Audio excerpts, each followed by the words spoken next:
हाँ तो नमस्कार मेरे प्यारे साथियों, कैसे हैं आप सभी लोग। आज का जो यह वीडियो है मेरे भाई, यह बिहार मैट्रिक बोर्ड परीक्षा 2025 के लिए बहुत ही ज़्यादा इंपॉर्टेंट है। वेरी वेरी वेरी इंपॉर्टेंट है, क्योंकि यह जो क्वेश्चन है प्रकाश संश्लेषण से आप क्या समझते हैं। यह क्वेश्चन आपके एग्जाम में कम से कम 4-5 बार आया है। 2010 के बाद का बात कर रहे हैं, यानी कि 15 एग्जाम जो गया है, इसमें 15 क्या 14 ही गया है। 14 जो 13-14 जो एग्जाम गया है, इसमें यह क्वेश्चन 5 बार पूछा गया है। तो समझ लीजिए कि यह क्वेश्चन जो है यह कितना इंपॉर्टेंट है। और इस बार के बोर्ड परीक्षा के लिए भी यह क्वेश्चन जो है बहुत ही ज़्यादा इंपॉर्टेंट है। प्रकाश संश्लेषण से आप क्या समझते हैं। तो चलिए, जितना भी क्लास 10th वाले स्टूडेंट है वह सबसे पहले क्या कीजिए कि वीडियो को लाइक करके चैनल को सब्सक्राइब तो पहले कर लीजिए, ठीक है ना। क्योंकि जितना भी सब्जेक्टिव का वीवीआई और ऑब्जेक्टिव का वीवीआई क्वेश्चन है तुरंत आपको अपने इस चैनल पे मिलेगा, ठीक है ना। तो ये जितना भी क्वेश्चन हम लोग पढ़ेंगे टोटल का टोटल मोस्ट वीवीआई यानी कि most very very very important जो क्वेश्चन है वह 2025 बोर्ड परीक्षा के लिए है। तो चलिए शुरू करते हैं। देखिए, सबसे पहला नंबर जो क्वेश्चन है वह क्या है। तो देखिए क्वेश्चन है, सबसे पहला नंबर क्या है, एक ही क्वेश्चन ही है कि प्रकाश संश्लेषण क्या है। देखिए यह क्वेश्चन यहाँ पे आपको हम ईयर्स का नाम भी लिख दिया है। देखिए 11 में पूछा गया है, 13 में, 18 में, 20 में। तो यहाँ पे 4 बार तो आपको दिखा दिया, और भी कई बार पूछा गया है यह क्वेश्चन, है ना। तो देखिए क्वेश्चन हम लोग देख रहे हैं। क्वेश्चन है कि प्रकाश संश्लेषण क्या है, समीकरण लिखे। सबसे पहले तो आपसे पूछ रहा है कि प्रकाश संश्लेषण है क्या, यह बताइए। और यह बताने के बाद आपको करना यह है कि समीकरण भी बताना है प्रकाश संश्लेषण का, कि प्रकाश संश्लेषण की क्रिया क्या है, इसका समीकरण भी आपको बताना है। तो यह आप देख लिए कि यह क्वेश्चन जो है यह कई बार आपके एग्जाम में पूछा गया। यह तो आप देख ही लिए हैं। देखिए 11, 13, 18, 20। अब हम लोग इसका आंसर देखेंगे कि प्रकाश संश्लेषण का जब आंसर देना होगा तो हम लोग इसका आंसर क्या देंगे। तो देखिए आंसर क्या है इसका प्रकाश संश्लेषण का, कि वह प्रक्रिया, प्रकाश क्या है, तो प्रकाश एक प्रक्रिया है जिसके द्वारा हरे पेड़ पौधे सूर्य प्रकाश और क्लोरोफिल की उपस्थिति में, जितना भी हरा पेड़ पौधा होता है ना मेरे भाई, तो उसे भोजन नहीं मिलता है।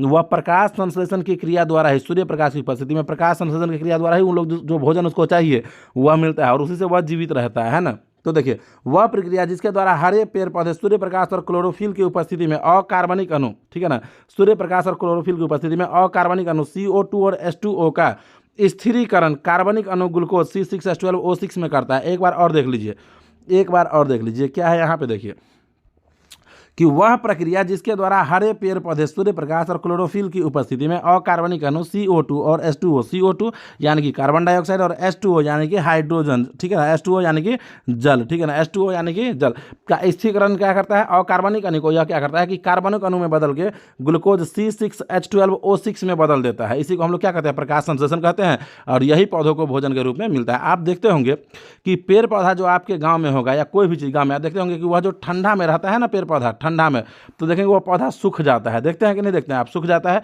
क्यों? क्योंकि सूर्य प्रकाश वहाँ पे नहीं जाता है, और सूर्य प्रकाश जो वहाँ पे नहीं पहुँचता है तो होता यह है कि पेड़ पौधा क्या करता है, अपना भोजन नहीं बना पाता है। जब सूर्य प्रकाश ही नहीं मिलेगा तो वह कैसे कार्बनिक अणु CO2 और H2O का स्थिरीकरण C6H12O6 में करेगा ग्लूकोज। आज जब यही उसे नहीं मिलेगा, आप भोजन, आपको यदि भोजन न मिले तो आप क्या सूखेंगे कि नहीं सूखेंगे, सूखेंगे ना। तो वैसे ही पेड़ पौधा जब यह नहीं प्रकाश संश्लेषण का क्रिया नहीं कर पाता है तो वह सूख जाता है, मुरझा सा जाएगा। पेड़ पौधा में आप देखेंगे कि वृद्धि नहीं होता है। तो इसी के लिए मार्केट में दवा भी आया रहता है, और आप वहाँ पे देखेंगे कि लिखा रहता है दवा पे कि प्रकाश संश्लेषण के लिए बहुत ही ज़्यादा महत्वपूर्ण है, या प्रकाश संश्लेषण की क्रिया के लिए।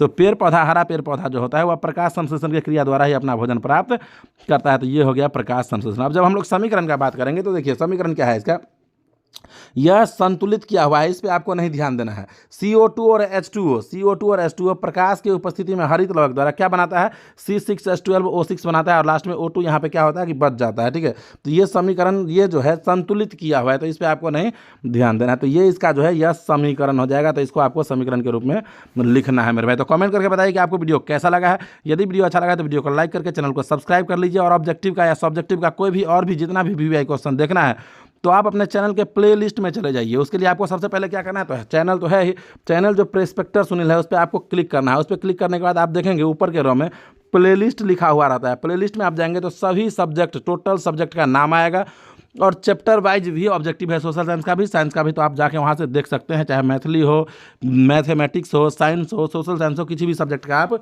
देख सकते हैं। तो चलिए मिलते हैं फिर से किसी नेक्स्ट और नए टॉपिक के साथ। तब तक के लिए जय हिंद, जय भारत, जय बिहार।